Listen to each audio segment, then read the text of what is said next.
18 tahun aku berjuang di negeri Eropa ini untuk mempertahankan izin tinggalku.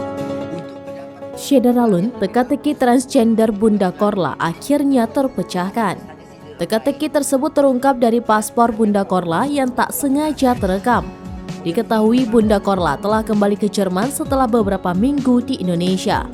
Meski begitu, sosok Bunda Korla masih ramai diperbincangkan. Salah satu hal yang menjadi sorotan adalah mengenai rumor transgender. Hingga akhirnya kini terkuak nama asli Bunda Korla yang tertera di paspor. Seperti apa? Belum lama ini netizen menemukan nama asli Bunda Korla saat tak sengaja mengintip paspornya. Sebelumnya netizen membicarakan identitas putri Bunda Korla yang tidak pernah terekspos ke publik. Selain itu, tidak sedikit netizen juga mendebatkan mengenai gender Bunda Korla. Kali ini Bunda Korla kembali menjadi bahan perbincangan karena nama asli yang tertera pada paspornya.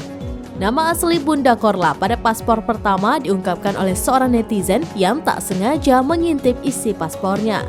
Salah satu komentar netizen cukup menarik perhatian. Dia berkata tak sengaja melihat nama asli Bunda Korla yang tertera pada paspor tersebut dengan nama Priscilla Korla Cynthia. Hal ini seolah menampik tudingan Nikita Mirzani yang menuding Bunda Korla transgender.